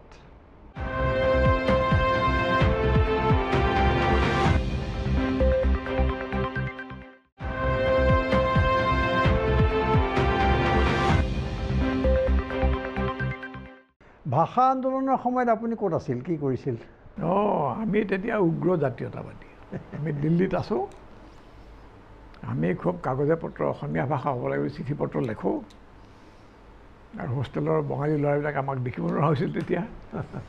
তাৰপিছত আৰু আমি কিন্তু মচগুল আৰু আমি মানে আছাম ট্ৰিবিউন পঢ়োঁ, আৰু দৈনিক অসম নাছিল, বেলেগ এখন কাগজ আছিল নেকি, আমি সেইবোৰ পঢ়ি গৰম হৈ থাকোঁ আৰু যিটো এতিয়া আমাৰ বেছিভাগ মানে পাঠকৰ সমস্যা। মানে কাগজত যিখিনি কথা কয় তাৰ বাহিৰত কিছু কিছু বস্তু এতিয়া টিভিৰ পৰা তেওঁলোকে দেখা হৈছে, আগতে গম পোৱা নাছিল নহয়, সেইটো এটা সমস্যাৰ সৃষ্টি কৰে। এতিয়াও নৰেন্দ্ৰ মোদীহঁতে সেই সুযোগটো লৈ আছে। তেওঁলোকৰ যিটো প্ৰচাৰ, তৃণমূলতো যে তেওঁলোকৰ প্ৰচাৰবিদ আছে, বহুতে তেওঁলোকৰ পক্ষৰ কথাই শুনি আছে এতিয়া, তাৰ বিপৰীত বা বিৰোধী কথা শুনিবলৈ সুযোগেই পোৱা নাই। প্ৰতিটো মুহূৰ্তত দেখা যায় যে বিশেষকৈ অসমৰ জাতীয় জীৱনৰ ক্ষেত্ৰত আপুনি সময়তকৈ আগতেই বহুত পৰিস্থিতি অনুধাৱন কৰি আহিছে, আৰু পৰৱৰ্তী সময়ত আখৰে আখৰে যিবোৰ কথা ফলি আহিছে কিন্তু আমি দেখিছোঁ, বিতৰ্ক হৈছে বেলেগ কথা। নিজৰ ধাৰণা প্ৰতিষ্ঠা কৰিবলৈ যাওঁতে আপোনাৰ এইটো কিহে শক্তি যোগায়? নহয়, মানে মই ভাবোঁ যে যিটো কথা মই বিশ্বাস কৰোঁ তাৰ কাৰণে যিখিনি মাচুল দিব লাগে মই দিব লাগিব। কথা কিছুমান কেৱল বিশ্বাস কৰিলেই নহয়, বিশ্বাসটো প্ৰতিষ্ঠা কৰিবৰ কাৰণে পাৰ্যমানে চেষ্টা কৰিব লাগিব। গতিকে সেইটোৱে মোক প্ৰেৰণা যোগাইছে হেৰি কৰিবলৈ। নহ'লে মানে এনেই মানে ড্ৰয়িং ৰুমত কোৱা কথাৰ দৰে কথাটো মই কৈ থকা নাই। মই বিশ্বাস কৰোঁ আৰু ভাবোঁ যে জাতিৰ কাৰণে এইটো মংগলজনক সৰ্বসাধাৰণৰ কাৰণে ভাল সেইকাৰণে কথাবিলাক কওঁ আৰুনো কি আৰু দিল্লী বিশ্ববিদ্যালয়ৰ পৰা আপুনি ইংৰাজী বিষয়ত প্ৰথম শ্ৰেণীৰ প্ৰথম স্থান পাইছিল আৰু অসমৰ ছাত্ৰৰ বাবে সেই সময়ত এনেদৰে সুখ্যাতিৰে ইংৰাজী বিষয়ত উত্তীৰ্ণ হোৱাটো এটা সাধাৰণ কথা নহয় সকলোৱে কয় এই স্থান প্ৰাপ্তিক লৈ আপুনি কিমান আশাবাদী আছিল মই বৰ ভবাই নাই তেতিয়া কেতিয়াও অহা নাই ভবা নাই আৰু মই মানে মন দি পঢ়িছোঁ তেতিয়া দুজনমান অধ্যাপকে মোক খুব মানে প্ৰেৰণা যোগাইছিল দেই আপুনি অৱশ্যে তাত আত্মজীৱনীত লিখিছোঁ প্ৰফেচাৰ বালচন্দ্ৰ ৰাজন বুলি মই মানে ধৰা কলিকতা বিশ্ববিদ্যালয়ত মানে হেৰি কৰি অনাৰ্ছ বুলি কয় এতিয়া মেজৰ মই আশানুৰূপ স্থান নাপাওঁ আপুনি এইকাৰণে তালৈ গ'ল মই মানে এখন যিটো পয়েট্ৰি পেপাৰত মই ভাল কৰিব লাগে তাত 38 পালোঁ এনেকৈ গৈ থৈ এটা মানে হাই ছেকেণ্ড ক্লাছ থাকিল আৰু থাকিলেও মানে মোক বৰ হতাশ কৰিছিল আৰু ডেকা মানুহ তেতিয়া হতাশা বেছি হয় খং বেছি হয় মই খঙতে দিল্লী বিশ্ববিদ্যালয় কলিকতা এৰি পেলাই দিল্লীলৈ গুচি আহিলোঁ আৰু অসমীয়া মানুহ তেতিয়া বহুত আছিলে অসমীয়া ছাত্ৰ দিল্লীত ইতিমধ্যে আছিলে গতিকে গ'লোঁ গৈ পেলাই মই আৰু বিভিন্ন ধৰণৰ পঢ়া শুনাত নিজকে নিমগ্ন ৰাখিলোঁ ফাৰ্ষ্ট ক্লাছ লম টম সেইবোৰ আৰু মই বাদেই দিলোঁ কিন্তু বালচন্দ্ৰ ৰাজন যেতিয়া আহিলে তেতিয়া তেওঁৰ বক্তৃতাই মোক নতুন এটা উৎসাহ যোগালে আৰু মানুহগৰাকী আছিল সাংঘাতিক ব্যক্তিত্ব সম্পন্ন মানুহে খুব ভয় কৰে আৰু খুব সুপুৰুষ মানুহ আছিলে দেখিলেই তোমাৰ মানে ভক্তি হয় আচ্ছা আৰু তেওঁৰ বক্তৃতা অতি মানে উচ্চ খাপৰ সাৰুৱা আৰু অথচ মানে খুব মানে ইংৰাজীত যে কয় ইলকুৱেণ্ট গতিকে তেখেতৰ মানে পৰা প্ৰেৰণা পাই মই মন পুতি পেলাই ইংৰাজী সাহিত্য পঢ়িছিলোঁ মানে দেই তাৰে ফল এইটো হ'ল আৰু এটা কাম কৰিছিলোঁ মই যে পৰীক্ষাত মানে অন্য সমালোচকে যি কয় কওক আৰু মোৰ কথাখিনি মই লিখি কৈছিলোঁ যে কোনোবা বিখ্যাত সমালোচকৰ যুক্তি হয়তো মই খণ্ডন কৰি যিমান মোৰ সাধ্যানুসাৰে মই মোৰ মতে সেইটোৱে বোধহয় পৰীক্ষকসকলক কিছু পৰিমাণে আকৃষ্ট কৰিছিল মোৰ এজন দাদা আছিলে তেতিয়া দিল্লীত তেখেতে মোক কৈছিলে এবাৰ যে যেতিয়া ধৰক কৰণ সিঙে পাইছে ৰজাৰ ঘৰৰ ল'ৰা পলিটিকেল ছায়েন্সত ফাৰ্ষ্ট পাইছিলে যেতিয়া আপুনি প্ৰথম শ্ৰেণী প্ৰথম পালে তেতিয়া মানে হুলস্থুল লাগি গ'ল দিল্লীত তেওঁ মোক কোৱা কথা আৰু তেতিয়া এই হীৰেণ গোহাঁই কোন বুলি পেলাই মানে বহুত মানুহে গাড়ী লৈ লৈ আপোনাক চাবলৈ গৈছিলে বোলে বিশ্ববিদ্যালয়লৈ পায় নেকি দেখা সেইটো মোক তেওঁ নিজেই দেখা কথা অভিজ্ঞতাৰ কথা কৈছিলে সেইটো মই নাজানো আৰু চাঞ্চল্য হৈছিলে এই বঙালী ল'ৰাবিলাকে মোক বেয়া পাইছিল নহয় তেওঁলোকে হেই স্পুটনিক বুলি জোকাইছিলে স্পুটনিকে যেনেকৈ ছাৰপ্ৰাইজ দিছিলে মোক দূৰৰ পৰা মাতিছিলে দেই সেইবিলাক অলপ মানে উৎসাহজনক কথা ডেকা বয়সৰ কথা বহুত বছৰ আগৰ কথা এতিয়া সেই ৰেকৰ্ডৰ কোনো মূল্য নাই সেই ৰেকৰ্ডৰ মূল্য নাই নেকি যিসকল গৱেষকক আমি দেখা পাইছোঁ কৃষ্ণকান্ত সন্দিকৈ বাণীকান্ত কাকতি গোলক গোস্বামী আৰু বহুত আছে এইসকলক গৱেষণা কৰিছিল তেওঁলোকে অসমৰ ভাষা সংস্কৃতিৰ গৱেষণা কৰিছিল মানে এইবোৰ বিষয়ৰ ওপৰত তেওঁলোকে গৱেষণা কৰিছিল কিন্তু আপুনি কিন্তু মিল্টনকহে গৱেষণাৰ বিষয় হিচাপে বাছি ল'লে কিয় কৰিলে কথাটো হৈছে এনেকুৱা যে বাণীকান্ত কাকতি ইত্যাদি যিসকল পণ্ডিত আছিলে এতিয়া ধৰা কৃষ্ণকান্ত সন্দিকৈতো সংস্কৃতৰ মানুহ তেওঁ সংস্কৃতৰ উচ্চস্তৰীয় গৱেষণা কৰিছে যেনে নৈষধ চৰিত্ৰৰ যিটো তেওঁ মানে টকা লিখিছে সেইটো মানে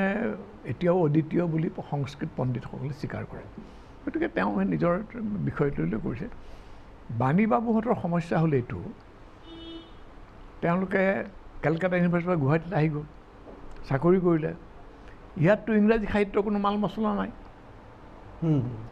বুনিয়াদী গৱেষণা কৰিবলৈ ইংৰাজী সাহিত্যত অসমত এতিয়াও নাই তেতিয়াতো আৰু নাছিলে গতিকে মই কেম্ব্ৰিজলৈ গ'লোঁ কেনেকুৱা তাৰ লাইব্ৰেৰী তাৰ কেনেকুৱা পৰিৱেশ গতিকে সুবিধা আৰু মানে মেটেৰিয়েল পালোঁ নহয় তাৰ মানে তথ্য পাতি দলিল কিতাপ পত্ৰ পুৰণি ধৰা মই অক্সফৰ্ডৰ হেৰি লৈ গ'লোঁ তোমাৰ বিখ্যাত এটা লাইব্ৰেৰীলৈ গ'লোঁ তাত 16 শতিকাৰ কিতাপ মই হাতেৰে চুই দেখা পালোঁ সেইবিলাক পঢ়িও তাৰপৰা উদ্ধৃতি দিলোঁ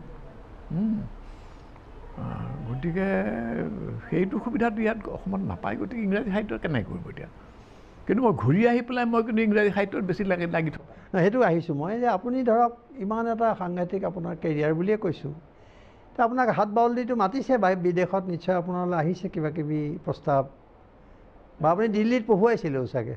নাই, দিল্লীত পঢ়াইছিলোঁ প্ৰথমতে, তাৰপৰা দিল্লীত মোক মানে এইবোৰ নকওঁ দিয়া আৰু মানে মই কিছু সুবিধা পাইছিলোঁ, নগ'লোঁ আৰু নগ'লে। মই এইটোৱে সুধিব খুজিছোঁ যে আপোনাক তাৰপৰা আপুনি ইয়ালৈ আহিলে, তা আপোনাৰ মই এই যাত্ৰাটোৰ কথা চমুৱে, আপোনাকতো সেইবোৰ সুধি বহুত দীঘলীয়া হ'ব এতিয়া, যে অসমীয়া সাহিত্যৰ এনেকুৱা এটা দিশ নাই, ধৰক আপুনি আধুনিক সমালোচনা প্ৰৱৰ্তনেই কৰিলে, লক্ষীনাথ বেজবৰুৱা, বিষ্ণু ৰাভা, জ্যোতিপ্ৰসাদ, শংকৰদেৱ, কোনো বাকী নাই, যিসকল বৰেণ্য ব্যক্তি মহাপুৰুষ, সকলোৰে আপুনি ওপৰতে পৰ্যালোচনা আগবঢ়ালে, বিশ্লেষণ আগবঢ়ালে, গভীৰ অন্তৰ্দৃষ্টিয়ে তেওঁলোকক আপুনি চালে, সেইবোৰ আমি আছে চাৰিওফালে বিয়পি আছে। এইটো আপোনাক কিহৰ কাৰণে আপোনাৰ হ'ল, মানে এইটো কিয় আহিলে? মোতকৈ এজন চোকা মানুহ আছিল জ্যোতি মেধি, জানো অংকৰ ষ্টেটিষ্টিক্সৰ পৰিসংখ্যা বিজ্ঞান। তেওঁ যেতিয়া এইটো প্ৰশ্ন সুধিছিল, তেওঁ কৈছিল যে তেতিয়া আমি দেশ গঠনৰ কথা ভাবিছিলোঁ, সেইকাৰণে আৰু কোনোদিন আমি বিলাতত থোৱাৰ কথা ভাবাই নাই। তেওঁতো আমাতকৈ চোকা মানুহ, তেওঁ ক'লে যে নাই, মই ইয়াত নাথাকোঁ, মোৰ দেশ গঠনৰ কাৰণে যাব। আমাৰ স্বাধীনতাৰ পিছত বহুদিনলৈ আমাৰ যুৱচামৰ মাজত এই উৎসাহটো আছিল, কিবা এটা কৰিব লাগে দেশৰ কাৰণে, জাতিৰ কাৰণে কিবা এটা কৰিব লাগে। এইটো এতিয়া পোৱা নাযায়। কিন্তু আপুনি অসমীয়া এই যে যিটো ধৰক এইটোত কেনেকৈ আপুনি সম্ভৱ হ'ল, মানে মোৰ জানিবহে মন গৈছে, দৰ্শকৰ জানিব যে কেনেকৈ পাৰিলে আপুনি? চোৱা, মই BA পঢ়ি থাকোঁতেই আধুনিক অসমীয়া কবিতা সম্পৰ্কে এটা চোকা সমালোচনা লিখিছিলোঁ ৰামধেনু। মই তেতিয়া থাৰ্ড ইয়াৰ বোধ হয়, থাৰ্ড ইয়াৰ বুলি কয় আৰু আজিকালি কি ছেমেষ্টাৰ বুলি ক'ব নাজানো। আৰু তাত মানে খুব মানে অসমীয়া সমালোচনা কি কবিতা খুব তীব্ৰ সমালোচনা কৰিছিলোঁ, মানে ডেকা বয়সৰ ডেকা তেজ বুলি যিটো কয় আৰু। তাত কৈছিলোঁ যে এই সকলো কবিবোৰ নৱকান্ত বৰুৱাই একমাত্ৰ মানে আধুনিকতাৰ মানে লক্ষণ দেখুৱাইছে। সেইদৰে মইহে প্ৰথমতে কৈছিলোঁ, নহ'লে মানুহে আগতে কাৰ কি স্থান নাজানে মানে অসমীয়া কবিসকলৰ ভিতৰত। গতিকে অসমীয়া সাহিত্যৰ সম্পৰ্কে অনুৰাগটো মোৰ পুৰণি। তাৰপিছতো মই অম্বিকা বীৰৰ ওপৰত লিখিছোঁ দিল্লীত পঢ়ি থাকোঁতে, এনেকৈ। কিন্তু আপোনাৰ সমালোচক হীৰেণ গোহাঁয়ে মানে সৃষ্টিশীল হীৰেণ গোহাঁইক অন্যায় কৰা বুলি কেতিয়াবা মনলৈ আহিছে নেকি? এইটো পাঠকৰ কথা আৰু পাঠকৰ, আৰু মই কেৱল সমালোচক নহয়, আজি বহুত দিন সমালোচনা কৰাই নাই। মই এতিয়া তোমাৰ এই ভূমি সমস্যা এইবোৰ লৈ কেতিয়াবা ভাৱ হয়নে যে আপুনি যিবোৰ কৰিলে এইবিলাক অলপ কিবা আপোনাৰ কিবা অনুতাপ বা এনেকুৱা? অনুতাপ নহয়, কিন্তু এটা কথা ঠিক যে মই সাহিত্য সমালোচনা বেছি ভাল পাওঁ, তাত মই মন দিব নোৱাৰিলোঁ। ভাবিলোঁ যে এইটো মানে আমাৰ জনগণৰ কাৰণে, জাতিৰ কাৰণে যিবোৰ গুৰুত্বপূৰ্ণ কথা, সেইবিলাক হ'লে পৰাই নোৱাৰাই মই কিবা এটা হেৰি কৰোঁচোন বাৰু। গুৱাহাটী বিশ্ববিদ্যালয়ত আপুনি অধ্যাপনা কৰিলে, তাত আপুনি উপাচাৰ্য নহ'ল বা হ'ব নোৱাৰিলে। ধৰক এই সন্মানীয় পদটো আপুনি নাপালে কিবা কিবি আমি শুনামতে ৰাজনৈতিক আক্ৰোশৰ বাবে। এইটো আপোনাৰ প্ৰাপ্তি অপ্ৰাপ্তিৰ হিচাপ বহীত কিবা আছে নেকি? সেইটো কথা হৈছে, হিতেশ্বৰ শইকীয়াৰ কথাটো উঠিছিল। হিতেশ্বৰ শইকীয়াৰ দিনত ৰাজনৈতিক কাৰণত সেইটো হেৰি কৰা হ'ল, বন্ধ কৰি দিয়া হ'ল। হিতেশ্বৰ শইকীয়াৰ নিজৰ মুখৰ কথাই কোনোবা মোক আহি পেলাই কৈছে, মোৰ কোনো তাত আক্ষেপ, আপোনাৰ কোনো আক্ষেপ? উপাচাৰ্যটো বৰ এটা মানে উচ্চ শ্ৰেণীৰ কেৰাণী কাম, সেইটো মানে বৰ ভাল নালাগে বৰ্তমান পৰিৱেশত, আগৰ নিচিনা নহয় নহয়। আৰু এই অগপৰ বোধহয় দ্বিতীয় হেৰি আমোলত মোলৈ মানে প্ৰস্তাৱে আহিল। ইতিমধ্যে এজন মানুহ মানে এক্টিং ভাইচ চেঞ্চেলৰ হৈ আছে, গভৰ্ণৰে মোক ক'লে, চেঞ্চেলৰে, যে আপুনি হ'ব লাগে। মই ক'লোঁ যে নাই, এজন মানুহ হৈ আছে বেচেৰা, হৈ থাকিব। মোৰ উপাচাৰ্যৰ প্ৰতি হোৱাৰ প্ৰতি কোনো মোহ নাই। সততাই কেতিয়াবা আপোনাক বিপদ ঘটাই যেন লাগে নেকি? ধৰক এনে লাগে নেকি যে আপোনাৰ আশ্ৰয় লৈ একাংশ সংগঠন আৰু কিছুমান ব্যক্তিয়ে সামূহিকভাৱে মুনাফা লুটে? মই এই কথাটো এনেই কোৱা নাই, এতিয়া কেতিয়াবা আপুনি জুকিয়াই চাইছেনে কথাবোৰ? নহয়, ধৰা মানে সততা মানে মই একেবাৰে 100% সৎ বুলি নকওঁ দেই, কোনো মানুহে নহয়। আৰু এই ধৰা মই যৌথভাৱে কিছুমানৰ কাম কৰিছোঁ, এটা আন্দোলন হৈছে, আন্দোলনটো শেষ হ'ল, সেই মানুহৰ কিছুমানে সুবিধা ল'লে, মই নল'লোঁ, সেইটো লৈ পেলাই কি আক্ষেপ কৰিবলৈ আছে আৰু। কিন্তু কথাটো হ'ল যে তেওঁলোকে আন্দোলনৰ যিবোৰ প্ৰতিশ্ৰুতি পালন নকৰিলে। তুমি জানা যে গণতন্ত্ৰ ৰক্ষাৰ যিটো হেৰি হৈছিলে, তাৰপিছত যিসকলে ক্ষমতা পালে তেওঁলোকেতো বিশেষ নকৰিলে। আমাৰ বৰ্তমান প্ৰজন্মৰ যিসকল ৰাজনীতিক, তেওঁলোকৰ মানে নেতৃত্ব দিব পৰাকৈ যোগ্যতা আছে বুলি আপুনি ভাবেনে? কেতিয়াবা ভাবি চাইছেনে যিসকলে এতিয়া কৰি আছে এই কামটো? নহয়, নেতৃত্ব শব্দটোৰ অৰ্থ অজিত কি মানে? মই ভাবোঁ যে সংগঠনৰ মানুহবিলাকক হাতত ৰখাৰ লগে লগে জনসাধাৰণৰ আশা আকাংক্ষাৰ প্ৰতিনিধিত্ব কৰাটোৱেই নেতৃত্ব। সেই ধৰণৰ মানুহ নাই, আৰু সেই নেতৃত্বৰ মানে অভাৱৰ কাৰণে আমি ভুগি আছোঁ। আপোনাক অকণমান এইটো নুসুধিলে অসম্পূৰ্ণ হ'ব যে আলফা বুলি এটা অসমত এটা শক্তি আছে এতিয়াও। এতিয়া পৰেশ বৰুৱা সম্পৰ্কত আপুনি তেওঁক বিৰোধিতা কৰিছে, কেতিয়াবা সমালোচনা কৰিছে, প্ৰাসংগিকতাক আপুনি কেতিয়াবা স্বীকাৰো কৰিছে। এই অৱস্থাত আপুনি আজি তেওঁলোকক কেনেদৰে চাইছে? আপুনি গুচি অহাসকলক লৈ পেলাই অভিৱৰ্তনো অনুষ্ঠিত কৰিছে। এইটো ধৰা মোৰ মানে তিতা মিঠা অভিজ্ঞতাৰ মাজেৰে মই কওঁ যে অসমৰ হকে মাত মতা মানুহবিলাকৰ আৰু অসমৰ হকে আন্তৰিকতাৰে ভবা মানুহবিলাকৰ প্ৰাসংগিকতা কেতিয়াও হেৰাই নাযায় আমাৰ মানুহৰ কাৰণে। পৰেশ বৰুৱাৰ সেইখিনি প্ৰাসংগিকতা আছে বুলি তেওঁ প্ৰমাণ কৰিছে। মই তেওঁক চাৰ্টিফিকেট দিওঁ বা নিদিওঁ। আনহাতে মই ভাই মানে ভাৰতৰ পৰা বিচ্ছিন্নতাটো কেতিয়াও সমৰ্থন নকৰোঁ। এইখিনিয়েই মানে মই ক'ব পাৰোঁ। আৰু হয়তো এখন যুদ্ধ প্ৰায় অসম্ভৱৰ দৰে লাগে আজিৰ যুগত। সম্ভৱ বুলি নহয়, মই ভাবিছোঁ যে ভাৰতৰ লগত থাকিলে, ভাৰতৰ যিখিনি নিপীড়িত মানুহ তেওঁলোকৰ লগত থাকিলে, তেওঁলোকৰ লগত একেলগে যুঁজ দিলে আমাৰ যিখিনি লাভ হ'ব, তাৰ তুলনাত বিচ্ছিন্ন হ'লে আমি কাৰ পাল্লাত পৰিম, কাৰ কবলত পৰিম ঠিকনা নাই। সেইটো ভয় হয় সেইকাৰণে। এতিয়া জাতি জনগোষ্ঠী অসমৰ সাম্প্ৰতিক এটা বিভাজন, এখন বহুধা বিভক্ত অসমীয়া সমাজ। বড়োসকলে সুকীয়া বিচাৰিছে, কাৰ্বিয়ে বিচাৰিছে, কমতাপুৰ আহিছে, এইবোৰ তীব্ৰতৰ হৈছে আন্দোলন। এতিয়া আপুনি কি কয় যে এইবোৰ বিভাজনকামী মানসিকতাৰ ভৱিষ্যত কি? এতিয়া চোৱা, আচলতে বিভাজনমুখী যিবোৰ জনগোষ্ঠীয় আন্দোলন, সেইবোৰৰ আৰম্ভণি হৈছে অসমীয়া নেতৃত্বৰ ভুলৰ কাৰণে। এইটো আমি স্বীকাৰ কৰি ল'ব লাগিব। মানে স্বাধীনতাৰ পিছৰ পৰা মই নিজেই লক্ষ্য কৰিছোঁ যে তেওঁলোকৰ ভাৱাবেগৰ প্ৰতি, তেওঁলোকৰ আকাংক্ষাৰ প্ৰতি আমাৰ নেতৃত্বৰ সহানুভূতি নাই।